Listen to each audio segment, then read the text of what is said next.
Hey, everybody. Welcome to MIT versus Caltech, where we discuss ideas, life, meaning, and technology. I am Abe McAllister, And I'm Sam Wilkie. and today we're going to talk about the multiple parts of self, something I just love talking about. The main points I want to make are about how people are composed of many parts, to both physiologically and psychologically. Understanding the psychological parts is super useful for mental health. And then kind of like as an advanced level, learning how to use and work with your parts of self can really be an effective tool for having impact in your day-to-day life. And the way I always think about this, my favorite metaphor for this is everybody's had this experience. You're at the buffet, you walk by the dessert table after you've had a ton of food, and you see a cookie, and you're like, I shouldn't eat that cookie. And then you can just watch as your hand reaches out, picks up the cookie, and puts it in your mouth. And I've been like, wait, what just happened? I said I didn't want the cookie, but some part of me clearly did. So that's just an example of there's something going on there, and it's worth exploring. And I just want to turn over to Sam and see if he's had a similar experience. Yeah, I certainly think that's a universal experience.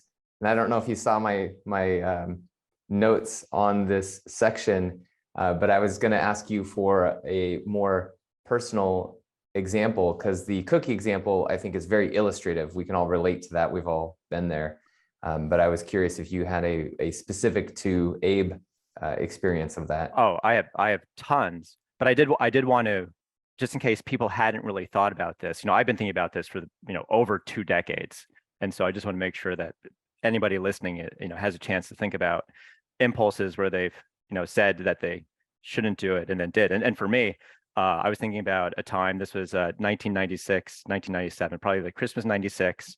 I was at MIT. I was a junior, and this call went out for people who are interested in a robotics competition. So this is the first robotics competition, where FIRST stands for Inspiration and Recognition of Science and Technology. It was spun up in '92, and so by now everybody's heard of FIRST Lego League, right? That's huge, even if you haven't heard of FIRST Robotics.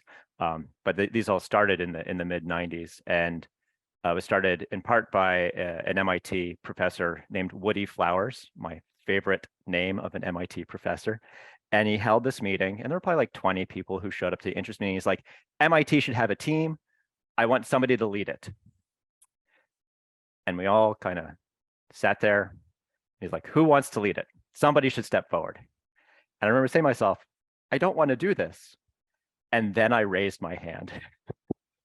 And it just led to a situation where, again, lots of learning in terms of, asking the president's office for money to fund this. It ends up Woody Flowers didn't want to be super involved, coordinating with the Cambridge Ringe and Latin High School and a bunch of things. But, it was actually, I consider it one of my biggest project failures, because about 3 months out of 5 months in, I just was like, I don't want to do this anymore. And I handed it over to a couple of the other MIT students I'd recruited.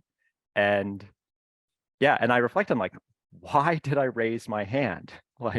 That was a big thing, because I really knew I didn't want to do it. The odds of success were low. I calculated that very quickly, given my age, experience, and interest at the time in this particular project.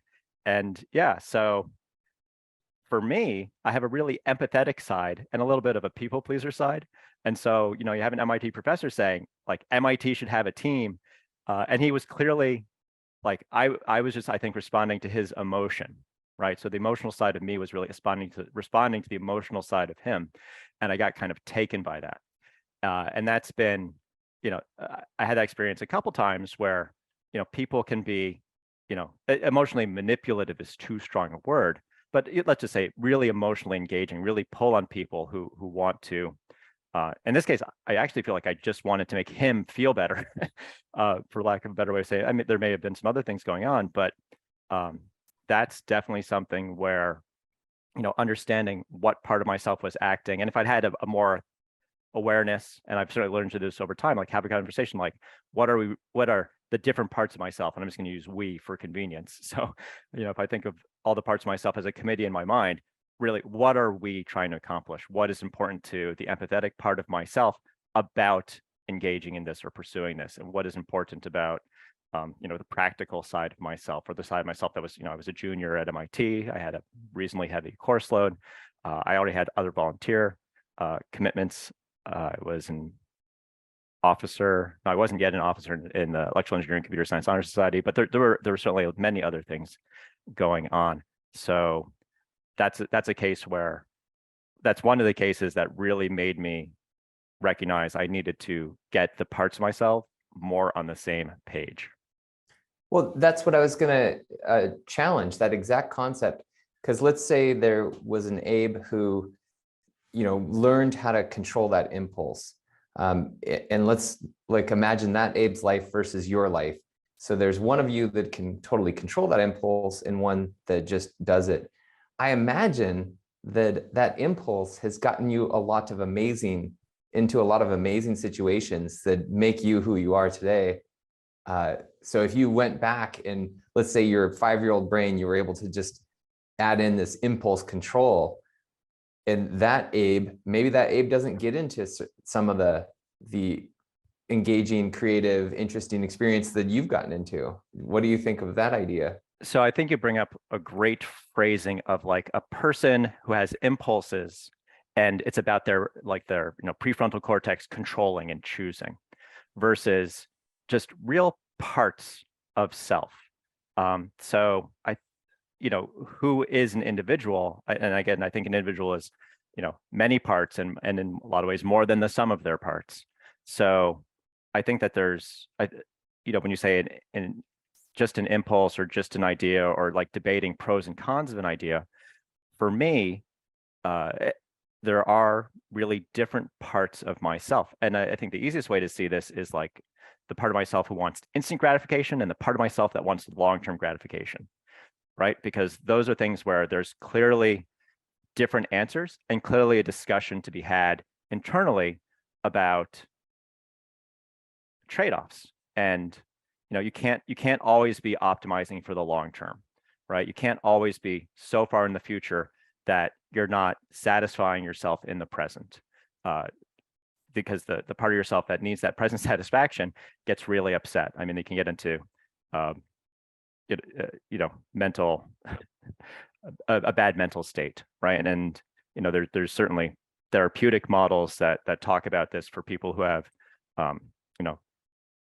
for lesser mental health. The internal family system model of therapeutics is a psychological school of thought, right? So, but for me, it's more about optimizing, just recognizing that sometimes there are just trade-offs. It's not like a good impulse or bad impulse. There's pluses and minuses for different parts of me, and that should be an internal discussion rather than just a yes or no question. And part of that internal discussion is why.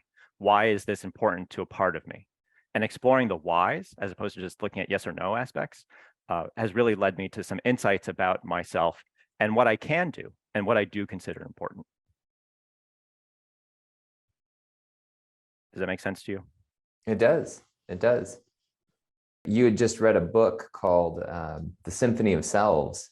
And although you didn't find value in all the chapters, I think it sparked this interest you'd already had and gave probably new language and some new concepts, I'm guessing.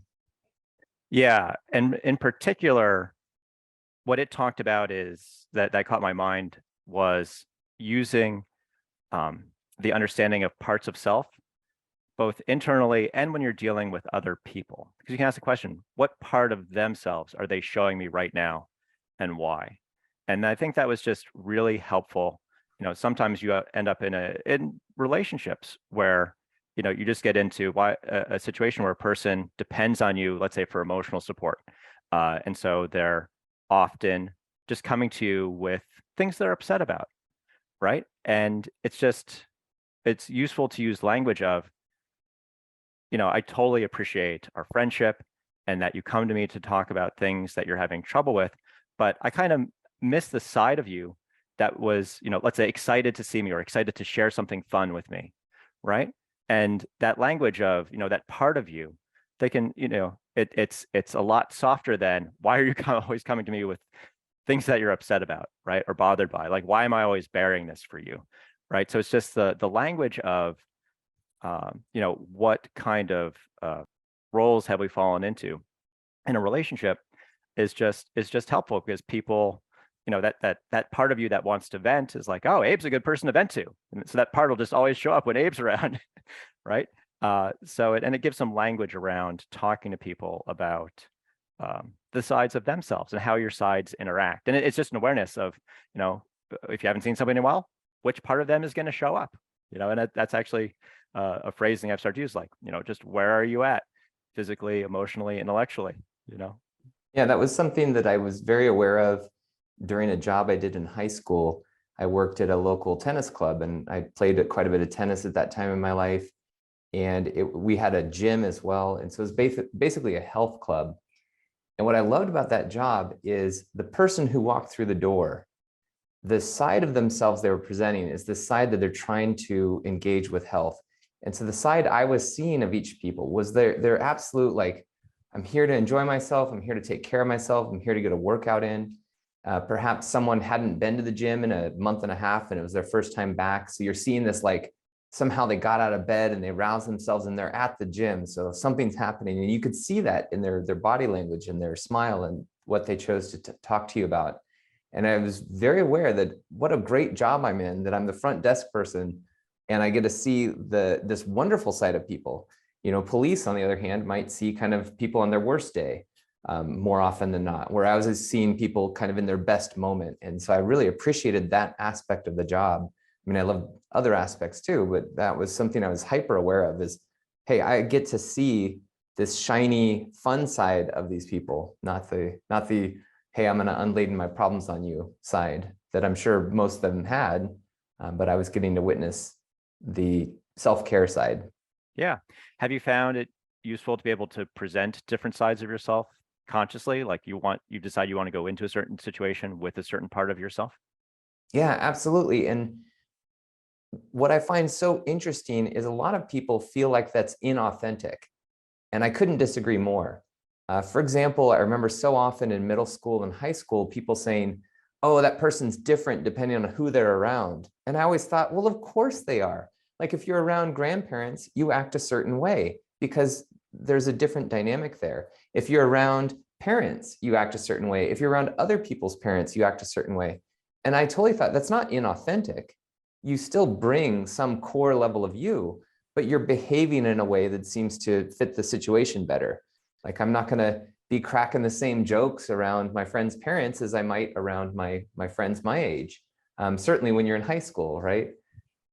So yeah, I definitely have not only celebrated this idea that, hey, we change depending on the situations we're in, but I also believe that we can bring our authentic, true self or set of selves into any situation with us. And it's not inauthentic to present some portion of behaviors to one group of people in one situation and a different portion to another group. Like if you're going out in public speaking, you speak differently. You have to slow your words down. You have to not have so many filler words. If you're having a conversation with a hairstylist, you can be a lot more stream of conscious. So I definitely feel like I bring a different version of myself to situations, but I feel like deep down there is this core authentic Sam still, and it's feeding all these different versions of me. And one more example is, Halloween has always been my favorite holiday. And one thing I love about Halloween is you get to see sides of your friends you've never seen before if they're acting in character to what they've dressed up as. And if you're lucky, you might get to see a different side of yourself you've never seen before because you're in character. And so Halloween is celebrating, hey, go ahead and try different versions of yourself you've never even explored before. And so I've always loved that concept, is like, you don't know what's in there sometimes. And Halloween is this creative outlet to sort of discover different sides of yourself and of your friends. So you mentioned the idea of core self or true self, and as compared to parts of self. I'm very curious how you think about that. I'll just say from an authentic versus inauthentic, right? As long as you're not lying about facts or lying, changing what you say or your core beliefs. Yeah.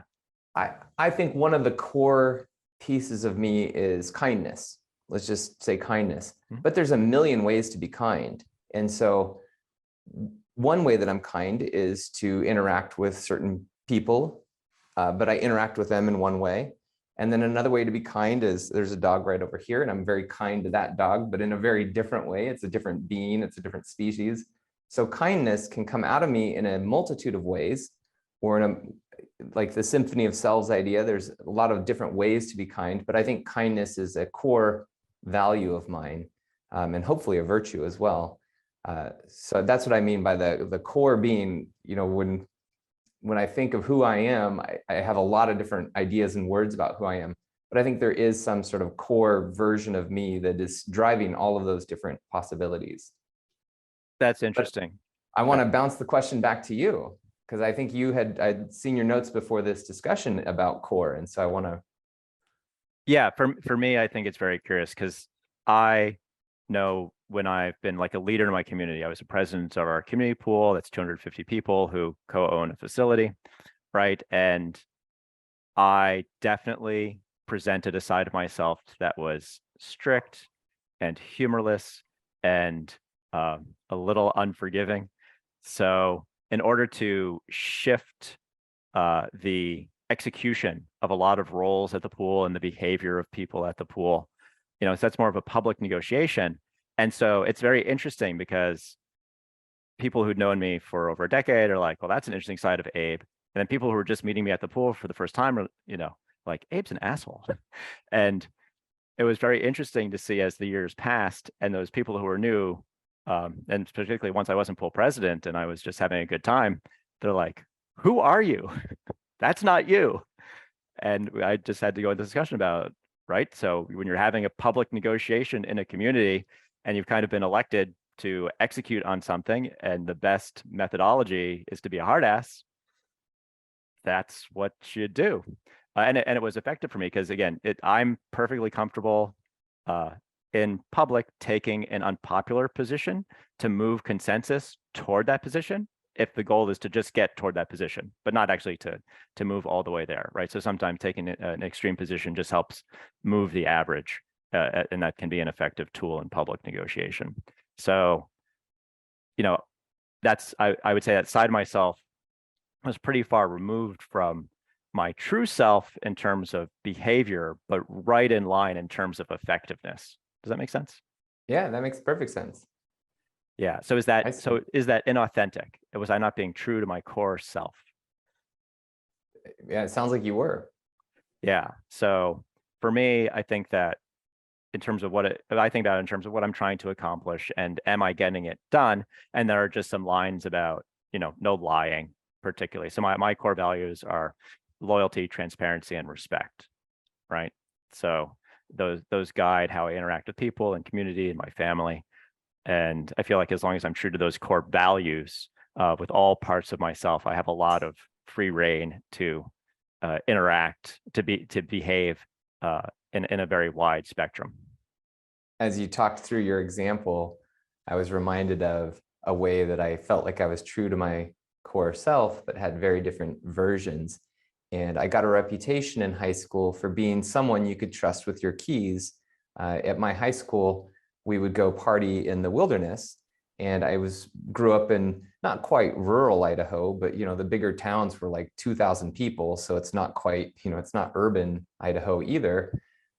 So in this situation, everyone drove out to parties, and unfortunately, underage drinking was just part of it. And so underage drinking combined with driving is a recipe for disaster. And I was hyper aware of that in high school. And so I got a reputation as a guy you could give your keys to. And I would kind of keep my eye on people a little bit. I wouldn't spend the whole night, but you can kind of tell who's been drinking and who hasn't. Not everyone drinks. I sometimes drank, sometimes not. But if I felt like someone had had some drinks, I was really adamant about not giving them their keys. And it was remarkable how their tune would change. And they'd be like, oh man, I just want to sleep in my own bed. I'm totally fine. They would give you this stuff that if I was kind of had weaker resolve, I would have just given them their keys. But I felt that strictness in not giving them the keys was rooted in kindness, because I'm not just potentially saving them from, getting pulled over by the police and losing their license till they're 21. But even worse, if they were to get in an accident. And I always thought getting in an accident's bad enough, but if you harm other people, that's even worse. Like you make a bad decision and you pay the price. That's tragic, but it's extra tragic if you were to hurt someone else. And that's what I always kept in the back of my mind when they're giving me their sob story of why they want their keys back, is like, hey, I'm sorry, but you sleeping in your car tonight is not a big deal, but you potentially going and hurting someone while you've been underage drinking and then making a bad decision to drive, like I'm preventing you from making that horrible decision because your decision making has been compromised by the drinking. Yeah. So that was two versions of me, the kind Sam that's taking your keys, and then the very strict Sam about, hey man, I saw you have 2 beers tonight and I'm sure you're probably fine to drive, but I don't care. Like, I'm just going to keep your keys. So it's kind of, yeah. Yeah, no, I get it. Hopefully none of your friends were angry drunks. No fist fights. Oh man, sometimes they really let me have it in the moment, but they continue to give me their keys in the future because they knew I was trustworthy with that concept. Well, and that's not only your sides of self, but their sides of self, right? So there's nothing like a little inebriation to bring out different sides of self in people as well. I did want to ask one final question, Abe. I'm not sure how many other things you wanted to talk through on this subject, but the last thing I wanted to talk through is how effective have you been at determining impulses?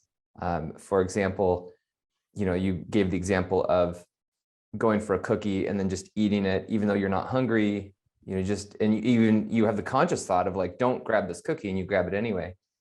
How effective do you think you are at, one, identifying those impulses that you think might not be contributing to the life you want, and two, actually changing them? Because I really don't know how to change impulses very well. Yeah, so I wouldn't even say that I think of it as positive or negative. For me, it's really, if I have an impulse, especially something that catches me off guard, which happens less and less over time as I understand the parts of myself better, but it's just what is going on there, and digging into it. And I mean, I think that there's things where, just another example of using parts of self. So a few years ago before COVID, I was on this flight into Denver. It was one of those days when it goes from 70 degrees to like 10 degrees in Denver, and the winds were awful.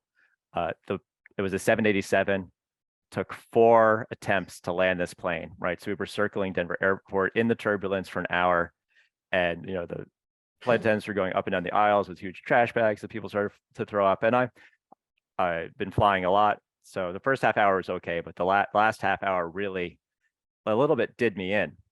And yeah, I was definitely just emotionally frazzled for a couple days.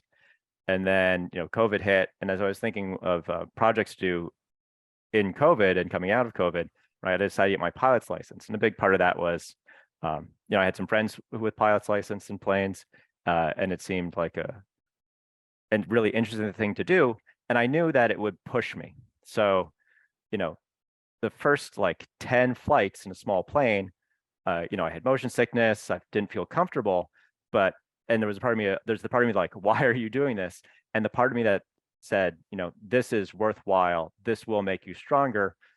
People acclimate to these environments and learn how to handle them. And that was in fact my experience, right? I went on to complete my pilot's license and my instrument rating, and I really enjoy flying.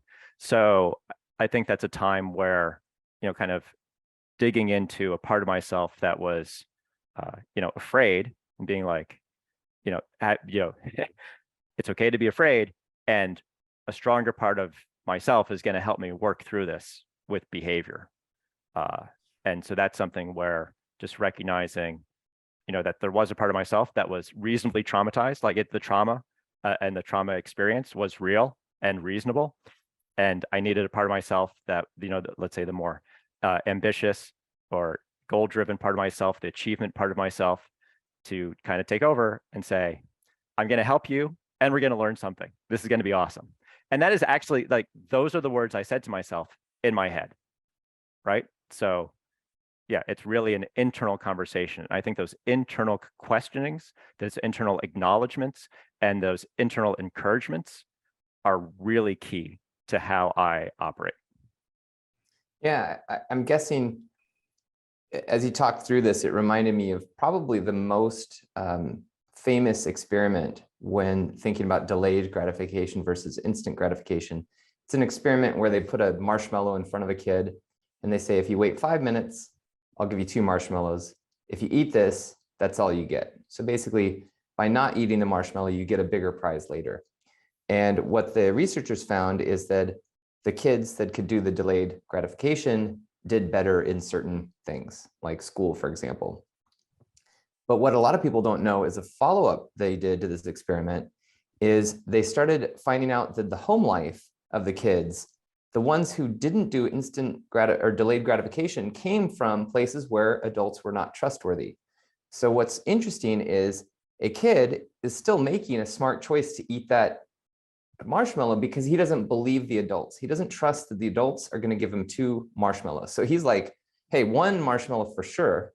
2 is a maybe if I trust these adults, but I don't trust them. And so that I thought was a really good tweak, is that it's not that the children were making poor decisions. They might have been making really good decisions. It just depends on whether you're coming from a home life where you trust your parents and you trust adults in general, or you're coming from a home life where you're like, where you find adults to be untrustworthy. And if you find them untrustworthy, you're still making the correct decision for your, it's not about impulse control. It's about like, hey, I'm not eating this marshmallow because I can't delay my gratification. I'm eating this marshmallow because I don't trust that I'll get 2 if I wait. And so I thought that was really cool because for so long, they just thought, oh, these kids just have no impulse control. And then when they started adding perspective, it's like, well, maybe that's true for some of the kids, but the results show much more so that it's the kids that don't trust adults, don't trust they're going to get 2 marshmallows, so they're just eating the one in the hand. One in the hand is better than 2 in the bush is exactly the expression that captures what those kids were doing, as opposed to delayed gratification versus instant gratification. Yeah. So you brought up a couple times this idea of impulses driving things, whereas like I think you're onto something with this idea of, you know, there's parts of yourself and there's context, and it's not so much about like impulses always being bad or impulses always being short term or impulses always being destructive. I think it much more as impulses are signals. And so when you get those signals from part of your mind, it's sort of saying, okay, which part of my mind is that? Why am I getting this signal? Does that make sense? Yep. Okay. I actually think that's a good place to wrap up for this episode. Again, just talking about people being composed of many parts, and that listening to your parts is super helpful, and bearing them can be not a good way to go through life, and that you can actually use this, you know, think about yourself as parts, which part of yourself you're presenting, which part of selves are other people presenting to you, as a way of navigating and having a language around building on those parts of yourself. So thanks, Sam. Really appreciate this conversation. Thank you, Abe, and thank you everyone at home.